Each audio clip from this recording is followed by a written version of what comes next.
आदिदेव नमस्तुभ्यं प्रसीद मम भास्कर दिवाकर नमस्तुभ्यं प्रभाकर नमोस्तुते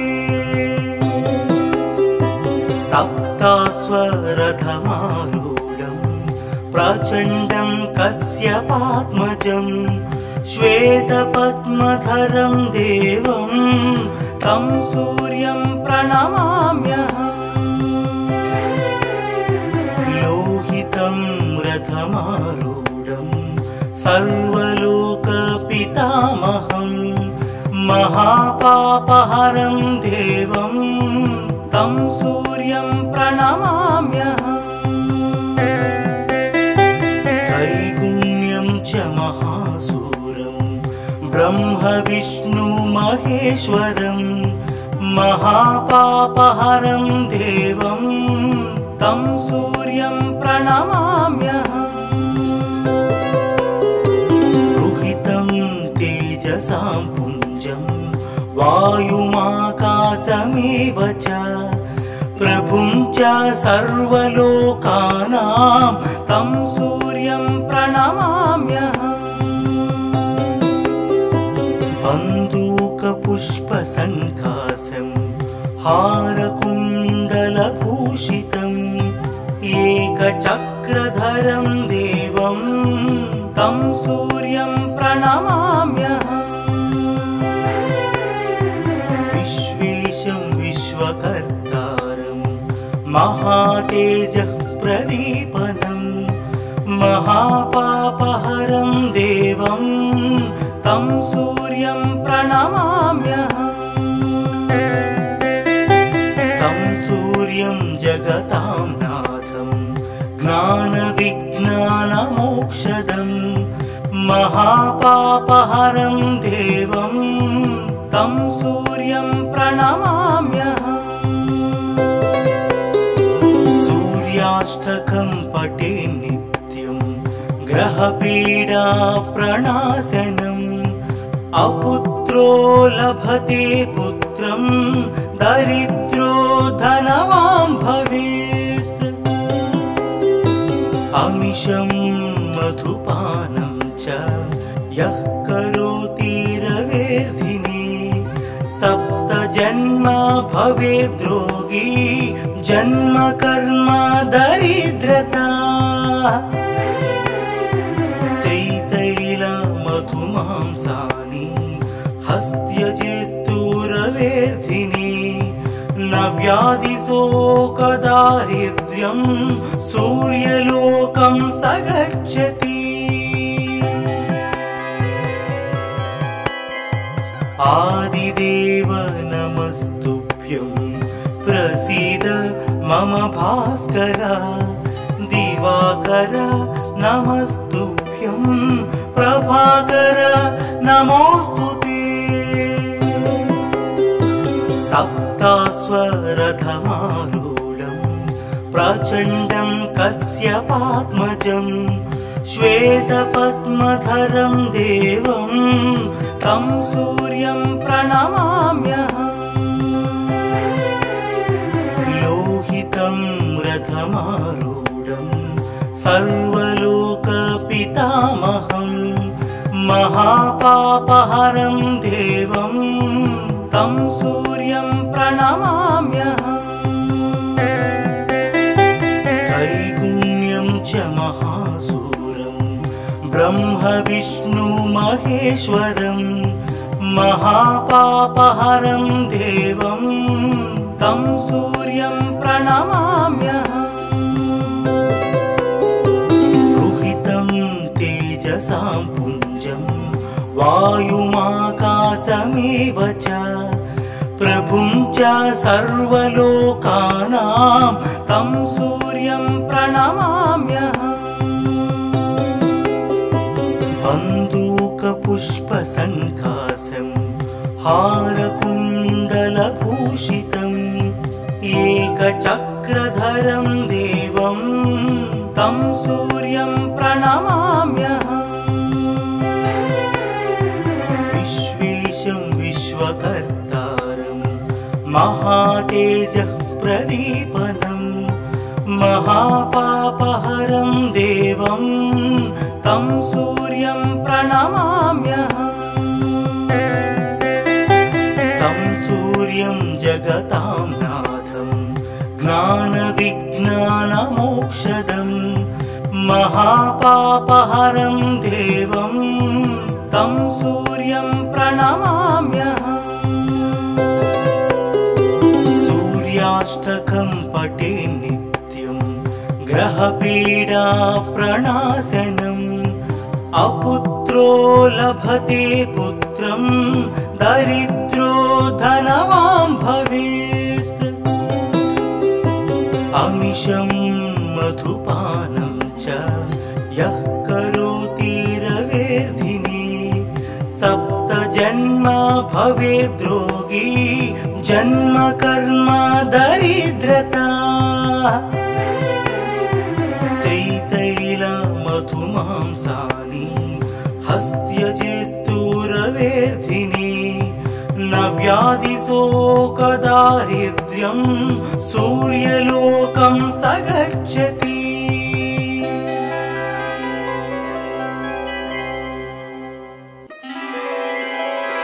आदिदेव नमस्तुभ्यं प्रसीद मम भास्कर दिवाकर नमस्तुभ्यं प्रभाकर नमोस्तुते सप्तास्वरथमारूढं प्रचण्डं कश्यपात्मजं श्वेतपद्मधरं देवं तं सूर्यं प्रणमाम्यहम् लोहितं रथमारूढं सर्वलोकपितामहं महापापहरं देवं तं सूर्यं प्रणमाम्यहम् त्रैगुण्यं च महासूरं ब्रह्म विष्णु महेश्वरं महापापहरं देवं तं सूर्यं प्रणमाम्यहम् रुहितं तेजसां पुञ्जं वायुमाकाशमेव च प्रभुं च सर्वलोकानां तं सूर्यं प्रणमाम्यहम् बन्दूकपुष्पसङ्काशं हारकुण्डलभूषितम् एकचक्रधरं देवं तं सूर्यं प्रणमाम्यहम् विश्वेशं विश्वकर्तारं महातेजः प्रदीपनम् महापापहरं देवं तं सूर्यं प्रणमाम्यहम् तं सूर्यं जगतां नाथं ज्ञानविज्ञानमोक्षदम् महापापहरं देवं तं सूर्यं प्रणमाम्यहम् सूर्याष्टकं पठे नित्यं ग्रहपीडा प्रणाशनम् अपुत्रो लभते पुत्रं दरिद्रो धनवान् भवेत् अमिषं मधुपानं च यः करोति रवेर्धिने सप्त जन्म भवेद्रोगी जन्म कर्म दरिद्रता त्रितैलमधुमांसानि हस्त्यजेस्तुरवेर्धिने न व्याधिशोकदारिद्र्यं सूर्यलोकं स गच्छति आदिदेव नमस्तुभ्यं प्रसीद मम भास्कर दिवाकर नमस्तुभ्यं प्रभाकर नमोस्तुते सप्तास्वरथमारूढं प्रचण्डं कश्यपात्मजं श्वेतपद्मधरं देवं तं सूर्यं प्रणमाम्यहम्। लोहितं रथमारूढं सर्वलोकपितामहं महापापहरं देवं तं सूर्यं प्रणमाम्यहम्। त्रैगुण्यं च महासूरं ब्रह्म विष्णु महेश्वरं महापापहरं देवं तं सूर्यं प्रणमाम्यहम्। रुहितं तेजसां पुञ्जं वायुमाकाशमेव च प्रभुं च सर्वलोकानां तं सूर्यं प्रणमाम्यहम्। बन्दूकपुष्पसङ्काशं हारकुण्डलभूषितम् एकचक्रधरं देवं तं सूर्यं प्रणमाम्यहम्। विश्वेशं विश्वकर्तारं महातेजः प्रदीपनं महापापहरं देवं तं सूर्यं प्रणमाम्यहम्। तं सूर्यं जगतां नाथं ज्ञानविज्ञानमोक्षदं महापापहरं देवं तं सूर्यं प्रणमाम्यहम्। सूर्याष्टकं पठे नित्यं ग्रहपीडा प्रणाशनम् अपुत्रो लभते पुत्रं दरिद्रो धनवान् भवेत्। अमिषं मधुपानं च यः करोति रवेर्धिने सप्तजन्म भवेद्रोगी जन्म कर्म दरिद्रता। त्रितैलमधुमांसानि हस्त्यजेस्तुरवेर्धिने न व्याधिशोकदारिद्र्यं सूर्यलोकं स गच्छति।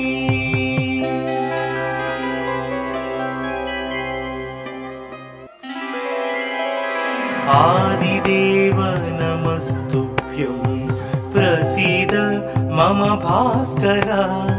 दिवाकर नमस्तुभ्यं प्रभाकर नमोस्तुते। सप्ताश्वरथमारूढं प्रचण्डं कश्यपात्मजं श्वेतपद्मधरं देवं तं सूर्यं प्रणमाम्यहम्। लोहितं रथमारूढं सर्वलोकपितामहं महापापहरं देवं तं सूर्यं प्रणमाम्यहम्। त्रैगुण्यं च महासूरं ब्रह्म विष्णु महेश्वरं महापापहरं देवं तं सूर्यं प्रणमाम्यहम्। रुहितं तेजसां पुञ्जं वायुमाकाशमेव च प्रभुं च सर्वलोकानां तं सूर्यं प्रणमाम्यहम्। बन्दूकपुष्पसङ्काशं हारकुण्डलभूषितम् एकचक्रधरं देवं तं सूर्यं प्रणमाम्यहम्। विश्वेशं विश्वकर्तारं महातेजः प्रदीपनं महापापहरं देवं तं सूर्यं प्रणमाम्यहम्। तं सूर्यं जगतां नाथं ज्ञानविज्ञानमोक्षदं महापापहरं देवं तं सूर्यं प्रणमाम्यहम्। सूर्याष्टकं पठे नित्यं ग्रहपीडा प्रणाशनम्। अपुत्रो लभते पुत्रं दरिद्रो धनवान् भवेत्। अमिषं मधुपानं च यः करोति रवेर्धिने 7 जन्म भवेद्रोगी जन्म कर्म दरिद्रता। त्रितैल मधुमांसानि हस्त्यजेस्तुरवेर्धिने न व्याधिशोकदारिद्र्यं सूर्यलोकं स गच्छति। आदिदेव नमस्तुभ्यं प्रसीद मम भास्कर। दिवाकर नमस्तुभ्यं प्रभाकर नमोस्तुते। सप्ताश्वरथमारूढं प्रचण्डं कश्यपात्मजं श्वेतपद्मधरं देवं तं सूर्यं प्रणमाम्यहम्। लोहितं रथमारूढं सर्वलोकपितामहं महापापहरं देवं तं सूर्यं प्रणमाम्यहम्। त्रैगुण्यं च महासूरं ब्रह्म विष्णु महेश्वरं महापापहरं देवं तं सूर्यं प्रणमाम्यहम्। रुहितं तेजसां पुञ्जं वायुमाकाशमेव च प्रभुं च सर्वलोकानां तं सूर्यं प्रणमाम्यहम्। बन्दूकपुष्पसङ्काशं हारकुण्डलभूषितम् एकचक्रधरं देवं तं सूर्यं प्रणमाम्यहम्। विश्वेशं विश्वकर्तारं महातेजः प्रदीपनं महापापहरं देवं तं सूर्यं प्रणमाम्यहम्।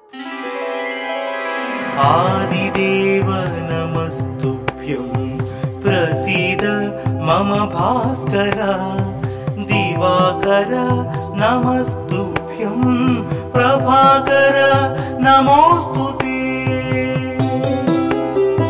सप्ताश्वरथमारूढं प्रचण्डं कश्यपात्मजं श्वेतपद्मधरं देवं तं सूर्यं प्रणमाम्यहम्। लोहितं रथमारूढं सर्वलोकपितामहं महापापहरं देवं तं सूर्यं प्रणमाम्यहम्। त्रैगुण्यं च महासूरं ब्रह्म विष्णु महेश्वरं महापापहरं देवं तं सूर्यं प्रणमाम्यहम्। रुहितं तेजसां पुञ्जं वायुमाकाशमेव च प्रभुं च सर्वलोकानां तं सूर्यं प्रणमाम्यहम्। बन्दूकपुष्पसङ्काशं हारकुण्डलभूषितम् एकचक्रधरं देवं तं सूर्यं प्रणमाम्यहम्। विश्वेशं विश्वकर्तारं महातेजः प्रदीपनं महापापहरं देवं तं सूर्यं प्रणमाम्यहम् तं सूर्यं जगतां नाथं ज्ञानविज्ञानमोक्षदम् महापापहरं देवं तं सूर्यं प्रणमाम्यहम् सूर्याष्टकं पठे नित्यं ग्रहपीडा प्रणाशनम् अपुत्रो लभते पुत्रं दरिद्रो धनवान् भवेत् अमिषं मधुपानं च यः करोति रवेर्धिने सप्त जन्म भवेद् रोगी जन्म कर्म दरिद्रता त्रितैल मधुमांसानि हस्त्यजेस्तु रवेर्धिने न व्याधिशोकदारिद्र्यं सूर्यलोकं स गच्छति आदिदेव नमस्तुभ्यं प्रसीद मम भास्कर दिवाकर नमस्तुभ्यं प्रभाकर नमोस्तुते सप्तास्वरथमारूढं प्रचण्डं कश्यपात्मजं श्वेतपद्मधरं देवं तं सूर्यं प्रणमाम्यहम्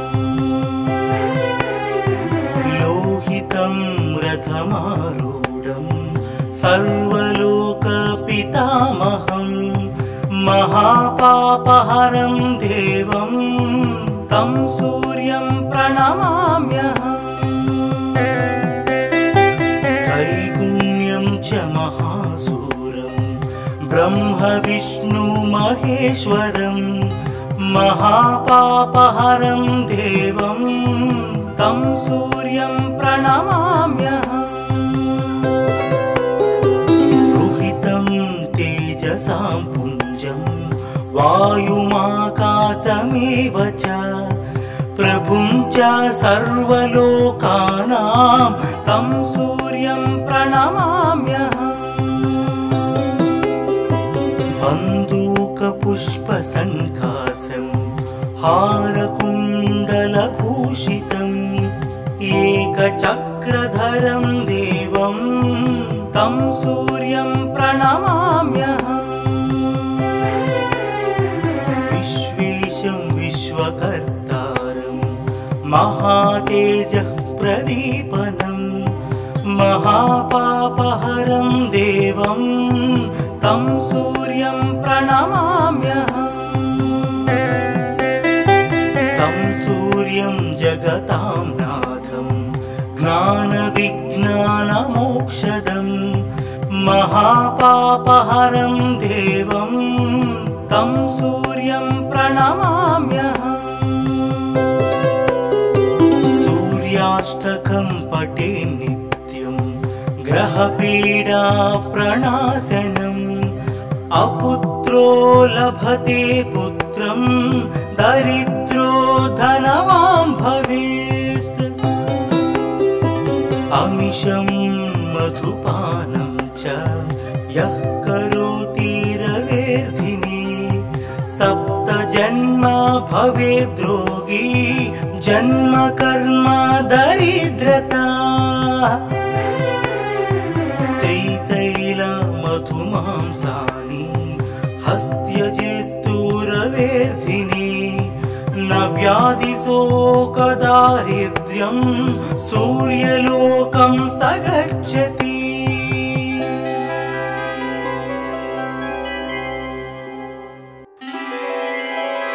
आदिदेव नमस्तुभ्यं प्रसीद मम भास्कर दिवाकर नमस्तुभ्यं प्रभाकर नमोस्तुते सप्तास्वरथमारूढं प्रचण्डं कश्यपात्मजं श्वेतपद्मधरं देवं तं सूर्यं प्रणमाम्यहम्। लोहितं रथमारूढं सर्वलोकपितामहं महापापहरं देवं तं सूर्यं प्रणमाम्यहम्। त्रैगुण्यं च महासूरं ब्रह्म विष्णु महेश्वरं महापापहरं देवं तं सूर्यं प्रणमाम्यहम्। रुहितं तेजसां पुञ्जं वायुमाकाशमेव च प्रभुं च सर्वलोकानां तं सूर्यं प्रणमाम्यहम्। बन्दूकपुष्पसङ्काशं हारकुण्डलभूषितम् एकचक्रधरं देवं तं सूर्यं प्रणमाम्यहम्। विश्वेशं विश्वकर्तारं महातेजः प्रदीपनं महापापहरं देवं तं सूर्यं प्रणमाम्यहम्। तं सूर्यं जगतां नाथं ज्ञानविज्ञानमोक्षदं महापापहरं देवं तं सूर्यं प्रणमाम्यहम्। सूर्याष्टकं पठे नित्यं ग्रहपीडा प्रणाशनम् अपुत्रो लभते पुत्रं दरिद्रो धनवान् भवेत्। अमिषं मधुपानं च यः करोति रवेर्धिने सप्तजन्म भवेद्रोगी जन्म कर्म दरिद्रता। त्रितैलमधुमांसानि हस्त्यजेस्तुरवेर्धिने न व्याधिशोकदारिद्र्यं सूर्यलोकं स गच्छति। आदिदेव नमस्तुभ्यं प्रसीद मम भास्कर। दिवाकर नमस्तुभ्यं प्रभाकर नमोस्तुते।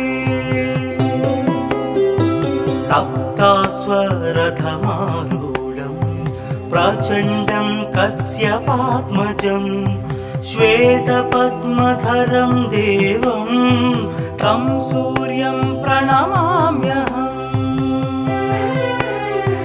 लोहितं रथमारूढं सर्वलोकपितामहं महापापहरं देवं तं सूर्यं प्रणमाम्यहम्।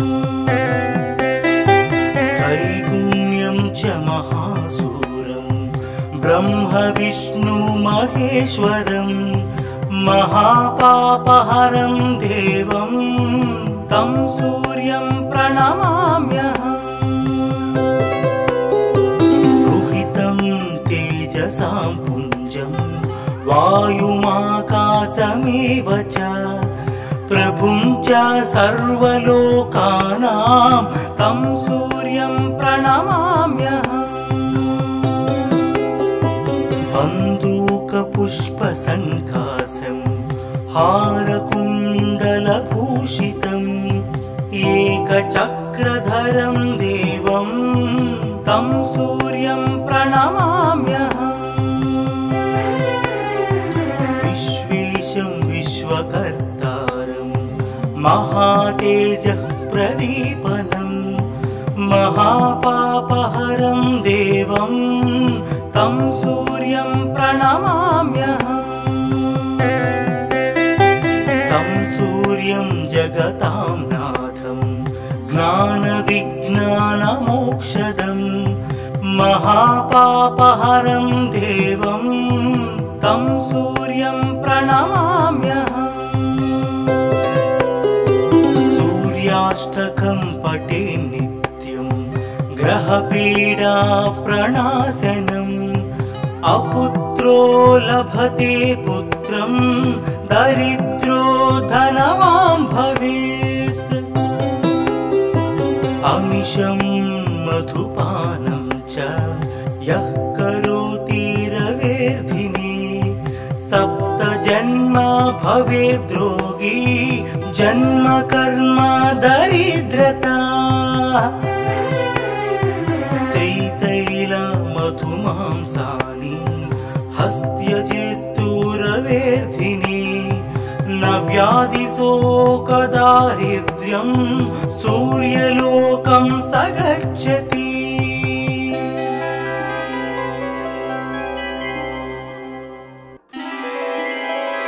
आदिदेव नमस्तुभ्यं प्रसीद मम भास्कर दिवाकर नमस्तुभ्यं प्रभाकर नमोस्तुते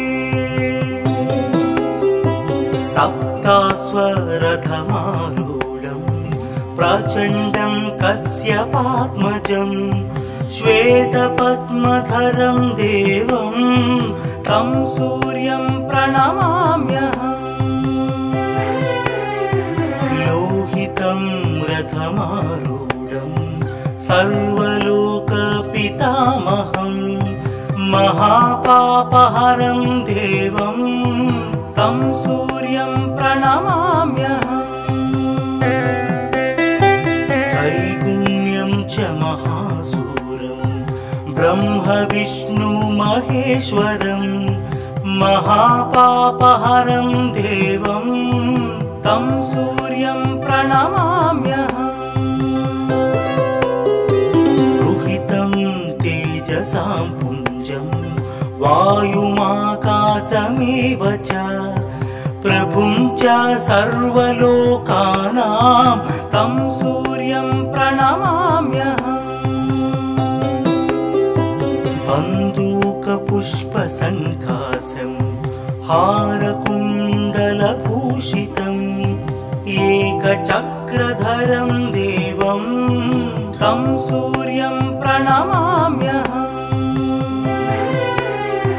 विश्वेशं विश्वकर्तारं महातेजः प्रदीपनं महापापहरं देवं तं सूर्यं प्रणमाम्यहम् तं सूर्यं जगतां नाथं ज्ञानविज्ञानमोक्षदं महापापहरं देवं तं सूर्यं प्रणमाम्यहम् सूर्याष्टकं पठे नित्यं ग्रहपीडा प्रणाशनम् अपुत्रो लभते पुत्रं दरिद्रो धनवान् भवेत् अमिषं मधुपानं च यः करोति रवेर्धिने सप्त जन्म भवेद्रोगी जन्म कर्म दरिद्रता त्रितैल मधुमांसानि हस्त्यजेस्तु रवेर्धिने न व्याधिशोकदारिद्र्यं सूर्यलोकं स गच्छति आदिदेव नमस्तुभ्यं प्रसीद मम भास्कर दिवाकर नमस्तुभ्यं प्रभाकर नमोस्तुते सप्तास्वरथमारूढं प्रचण्डं कश्यपात्मजं श्वेतपद्मधरं देवं तं सूर्यं प्रणमाम्यहम् लोहितं रथमारूढं सर्वलोकपितामहं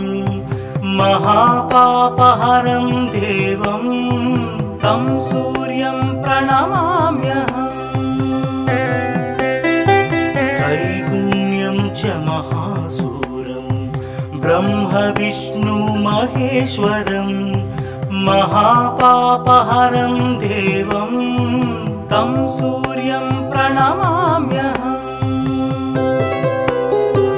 रुहितं तेजसां पुञ्जं वायुमाकाशमेव च प्रभुं च सर्वलोकानां तं सूर्यं प्रणमाम्यहम्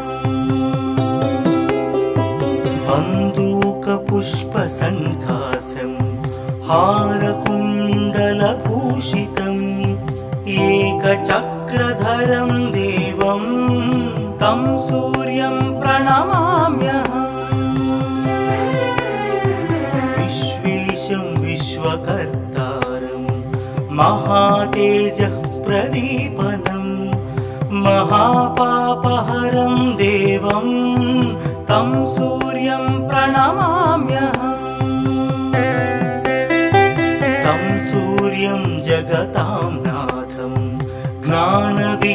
ज्ञानविज्ञानमोक्षदं महापापहरं देवं तं सूर्यं प्रणमाम्यहम्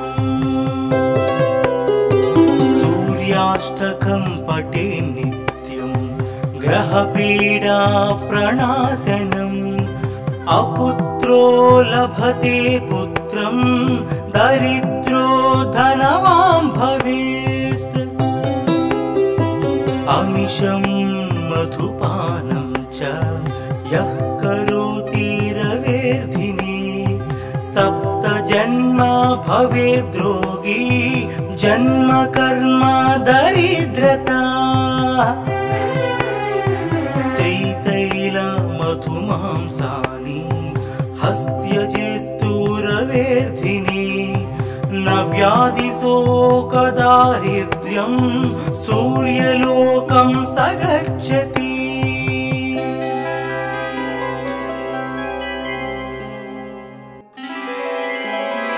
आदिदेव नमस्तुभ्यं प्रसीद मम भास्कर दिवाकर नमस्तुभ्यं प्रभाकर नमोस्तुते सप्तास्वरथमारूढं प्रचण्डं कश्यपात्मजं श्वेतपद्मधरं देवं तं सूर्यं प्रणमाम्यहम् लोहितं रथमारूढं सर्वलोकपितामहं महापापहरं देवं तं सूर्यं प्रणमाम्यहम् त्रैगुण्यं च महासूरं ब्रह्म विष्णु महेश्वरं महापापहरं देवं तं सूर्यं प्रणमाम्यहम् रुहितं तेजसां पुञ्जं वायुमाकाशमेव च प्रभुं च सर्वलोकानां तं सूर्यं प्रणमाम्यहम् बन्दूकपुष्पसङ्कासं हारकुण्डलभूषितम् एकचक्रधरं देवं तं सूर्यं प्रणमाम्यहम् विश्वेशं विश्वकर्तारं महातेजः प्रदीपनं महापापहरं देवं तं सूर्यं प्रणमाम्यहम् तं सूर्यं जगतां नाथं ज्ञानविज्ञानमोक्षदं महापापहरं देवं तं सूर्यं प्रणमाम्यहम् सूर्याष्टकं पठे नित्यं ग्रहपीडा प्रणाशनम् अपुत्रो लभते पुत्रं दरिद्रो धनवान् भवेत्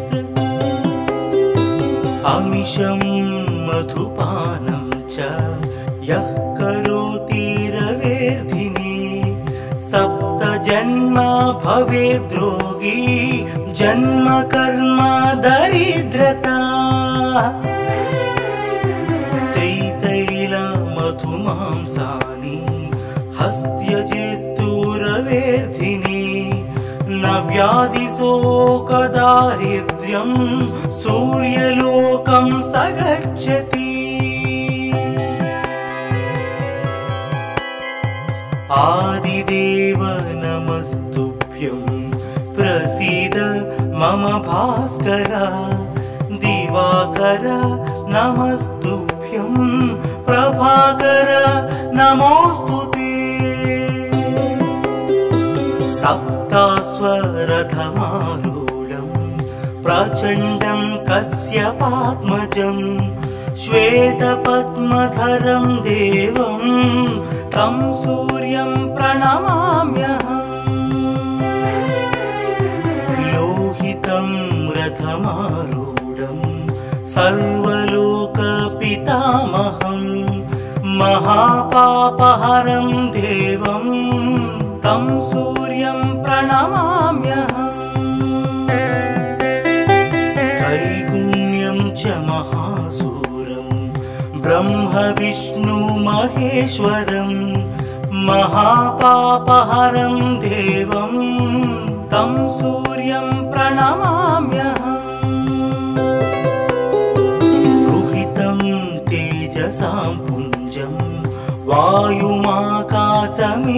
च प्रभुं च सर्वलोकानां तं सूर्यं प्रणमाम्यहम्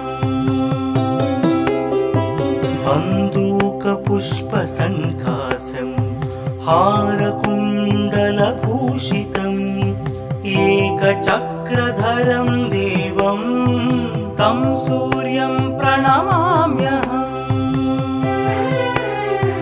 विश्वेशं विश्वकर्तारं महातेजः प्रदीपनं महापापहरं देवं तं सूर्यं प्रणमाम्यहम् तं सूर्यं जगतां नाथं ज्ञानविज्ञानमोक्षदं महापापहरं देवं तं सूर्यं प्रणमाम्यहम् सूर्याष्टकं पठे नित्यं ग्रहपीडा प्रणाशनम् अपुत्रो लभते पुत्रं दरिद्रो धनवान् भवेत् अमिषं मधुपानं च यः करोति रवेर्धिने सप्त जन्म भवेद्रोगी जन्म कर्म दरिद्रता त्रितैल मधुमांसानि हस्त्यजेस्तु रवेर्धिने न व्याधिशोकदारिद्र्यं सूर्यलोकं स गच्छति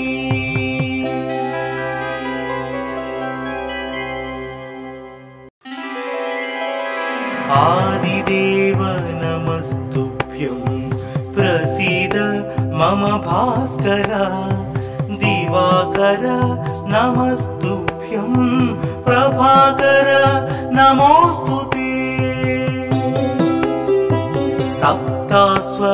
सप्तास्वरथमारूढं प्रचण्डं कश्यपात्मजं श्वेतपद्मधरं देवं तं सूर्यं प्रणमाम्यहम् लोहितं रथमारूढं सर्वलोकपितामहं महापापहरं देवं तं सूर्यं प्रणमाम्यहम् त्रैगुण्यं च महासूरं ब्रह्म विष्णु महेश्वरं महापापहरं देवं तं सूर्यं प्रणमाम्यहम्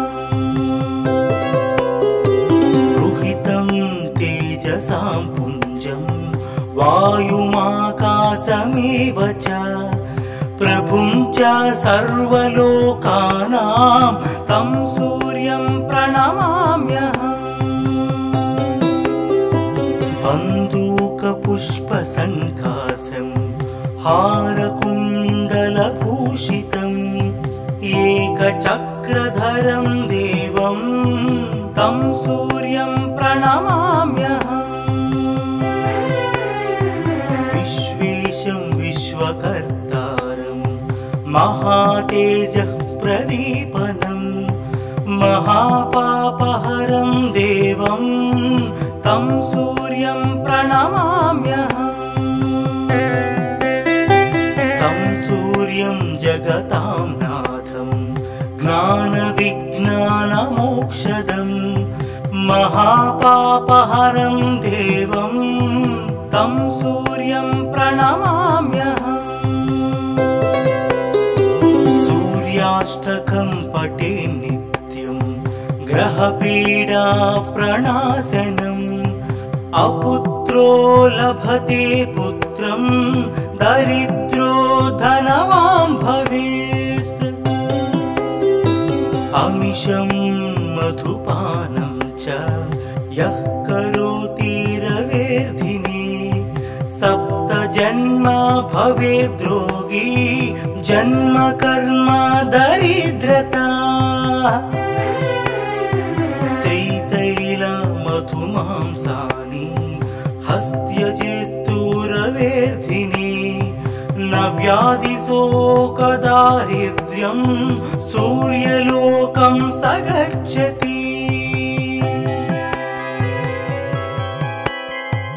आदिदेव नमस्तुभ्यं प्रसीद मम भास्कर दिवाकर नमस्तुभ्यं प्रभाकर नमोस्तुते सप्तास्वरथमारूढं प्रचण्डं कश्यपात्मजं श्वेतपद्मधरं देवं तं सूर्यं प्रणमाम्यहम् लोहितं रथमारूढं सर्वलोकपितामहं महापापहरं देवं तं सूर्यं प्रणमाम्यहम् त्रैगुण्यं च महासूरं ब्रह्मविष्णुमहेश्वरं महापापहरं देवं तं सूर्यं प्रणमाम्यहम् तेजसां पुञ्जं वायुमाकाशमेव च प्रभुं च सर्वलोकानां तं सूर्यं प्रणमाम्यहम् बन्दूकपुष्पसङ्कासं हारकुण्डलभूषितम् एकचक्रधरं देवं तं सूर्यं प्रणमाम्यहम् विश्वेशं विश्वकर्तारं महातेजः प्रदीपनं महापापहरं देवं तं सूर्यं प्रणमाम्यहम् तं सूर्यं जगतां नाथं ज्ञानविज्ञानमोक्षदं महापापहरं देवं तं सूर्यं प्रणमाम्यहम् सूर्याष्टकं पठे नित्यं ग्रहपीडा प्रणाशनम् अपुत्रो लभते पुत्रं दरिद्रो धनवान् भवेत् अमिषं मधुपानं च यः करोति रवेर्धिने सप्तजन्म भवेद्रोगी जन्म कर्म दरिद्रता मधुमांसानि हस्त्यजेत्तूरवेर्धिने न व्याधिशोकदारिद्र्यं सूर्यलोकं स गच्छति